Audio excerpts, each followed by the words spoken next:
Welcome to Telugu focus TV. నేను మీ శ్రీనివాస్ రెడ్డి. అసెంబ్లీకి సంబంధించి అలాగే జగన్మోహన్ రెడ్డి దేనికైనా రెడీ అనేసి సవాల్ విసురుతున్నారు ప్రస్తుత కూటమి ప్రభుత్వం పైన. ఇంతటికి ఆయన వేస్తున్న సవాల్ ఏంటి అనేది తెలుసుకునే ముందు మీరు కనుక జగన్మోహన్ రెడ్డి గారి అభిమానులు అయితే ఆయనకి సంబంధించి మరిన్ని వీడియోల కోసం మన Telugu focus TV channel subscribe చేసి పక్కనే ఉన్న బెల్ బటన్ నొక్కడం మాత్రం మర్చిపోండి. అంతేకాకుండా రాబోయే ఎన్నికల్లో జగన్మోహన్ రెడ్డి గెలుస్తారా లేదా అనేది సంబంధించి కూడా కామెంట్ రూపంలో తెలియజేయడం మాత్రం మర్చిపోకండి. మాజీ ముఖ్యమంత్రి అయినటువంటి వైఎస్ఆర్ కాంగ్రెస్ పార్టీ అధ్యక్షుడైనటువంటి జగన్మోహన్ రెడ్డి గారు సవాల్ చేస్తున్నారు.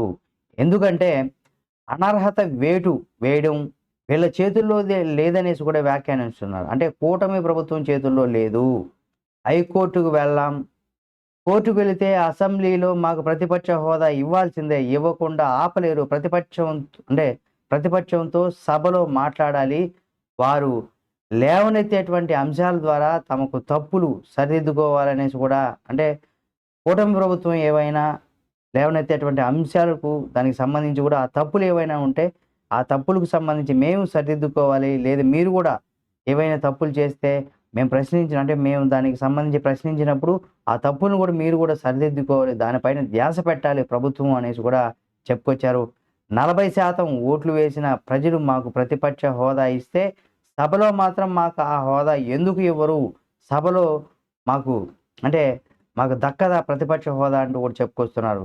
ఎంతమంది ఎమ్మెల్యేలైనా ఉండని నా పార్టీ నాయకుడికి ప్రతిపక్ష హోదా ఇవ్వక తప్పదు అంటూ కూడా చెప్పుకొస్తున్నారు. బుధవారం ఆయన క్యాంప్ కార్యాలయంలో ఎంపిక చేసుకొని పిలిపించుకున్నటువంటి విలేకరులతో ఆయన మాట్లాడుకున్నారు. అయితే నన్ను అరెస్ట్ చేస్తారా అంటే మీ సూపర్ 6కు కావాల్సినటువంటి బడ్జెట్ 74,000 కోట్ల రూపాయలు, కానీ మీరు కేటాయించింది ఎంత? ఏం మోసం, ఏ దశగా, ఏం అబద్ధాలు ఇవి? మీరు చేసింది మోసం కాదా?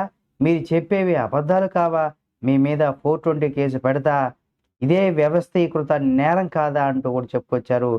అంతేకాకుండా నేను పోస్ట్ చేస్తా, మా ఎమ్మెల్యేల చేత, పోటీదారులందరూ చేత కూడా పోస్ట్ చేస్తారు, మా పార్టీకి చెందినటువంటి ప్రతి కార్యకర్త ఈ పోస్టులు పెట్టాలని కూడా పిలుపునిస్తాను, మీకున్న అన్ని సామాజిక మాధ్యమాల్లో కూడా ఆ ఖాతాల్లో కూడా పోస్టులు పెట్టండి, ఎంతమందికి ఈయన సీఎంను ఉద్దేశించి అరెస్ట్ చేస్తారో చూద్దాం అంటూ కూడా జగన్మోహన్ రెడ్డి గారు సవాల్ ఇస్తారు. అరెస్ట్ చేయడానికి వస్తే మా దగ్గర నుంచి మొదలు పెట్టండి అంటూ కూడా, అంటే జగన్మోహన్ రెడ్డి గారి దగ్గర నుంచే మొదలు పెట్టండి అంటూ కూడా చెప్పుకొచ్చారు.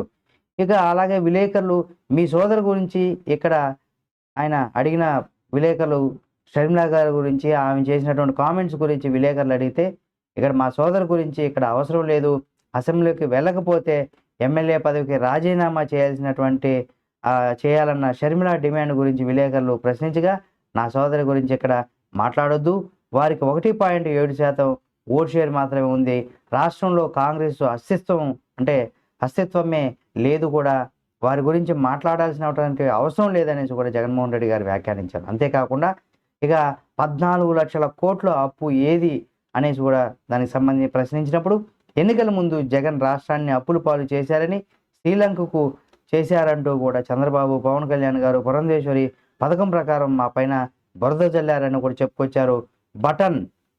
ఏ అకౌంట్ బడ్జెట్లో చెప్పుకొచ్చారు, ఏ అకౌంట్ బడ్జెట్ను కూడా మీరు చెప్పాలని కూడా అడిగినప్పుడు, అసెంబ్లీలో ప్రవేశపెట్టిన సమయంలో గవర్నర్తో రాష్ట్ర అప్పు 10 లక్షల కోట్లను అబద్ధం చెప్పించారు. ఇప్పుడు చంద్రబాబు ప్రభుత్వం ప్రవేశపెట్టినటువంటి పూర్తి బడ్జెట్ రాష్ట్ర అప్పు 6.46 లక్షల కోట్లని కూడా అధికారికంగా చూపించారు. మరి ఆ లక్షల కోట్ల అప్పులు ఏమయ్యాయి అని కూడా ప్రశ్నించారనమాట. అంటే చంద్రబాబు చెబుతున్నటువంటి పెట్టుబడులన్నీ కూడా మా హయాంలోనే 1000 కోట్ల పెట్టుబడులు తీసుకొచ్చామనేసి కూడా చంద్రబాబు చెబుతున్నవన్నీ కూడా బిల్డప్లే అని కూడా చెప్పుకొచ్చారు. అంబానీలు, ఆదానీలు, బిర్లాలు ఎప్పుడు వచ్చారు? మా హయాంలో విశాఖ ఆదాని డేటా సెంటర్ పునాది పడింది, అలాగే కొమరమంగళం బిర్లా వాళ్ళ ఫ్యాక్టరీ అప్పుడే ప్రారంభమైంది, మేం పెట్టుబడులతో సమావేశం పెట్టినప్పుడు ప్రత్యేకంగా మాతో సంబంధాలు మెరుగుపరుచుకునేందుకు కూడా ముఖేష్ అంబానీ వచ్చి రాష్ట్రంలో పెట్టుబడులు పెడతామని కూడా ప్రకటించారు, మా హయాంలో డ్యాములు పూర్తయ్యాయని కూడా వివరించారు. అయితే ఇందులో ఎంత వాస్తవం ఉందనేసి కూడా ప్రజలు ఎప్పటికప్పుడు సామాజిక మాధ్యమాల ద్వారా కావచ్చు, లేదా న్యూస్ ఛానల్ ద్వారా కావచ్చు, కొంతమంది ఈయన హయాంలో అంటే జగన్మోహన్ రెడ్డి గారి హయాంలో ఎవరు ఎంత పనిచేశారు అంటే ప్రాజెక్టులు కావచ్చు, ఈ విశాఖ ప్రజలు కావచ్చు, అక్కడ అనేక కంపెనీలు తీసుకొచ్చామని జగన్మోహన్ రెడ్డి గారు చెప్తున్నారు కాబట్టి విశాఖ ప్రజలందరికీ కూడా ఇందులో ఎంత వాస్తవం ఉంది, ఆ ప్రాంతానికి సంబంధించిన వారు కూడా కామెంట్ రూపంలో తెలియజేయండి. ఇలాంటి మరిన్ని వీడియోల కోసం మన తెలుగు ఫోకస్ టీవీ ఛానల్ని సబ్స్క్రైబ్ చేసుకొని పక్కనే ఉన్నటువంటి బెల్ బటన్ నొక్కడం మాత్రం మర్చిపోకండి.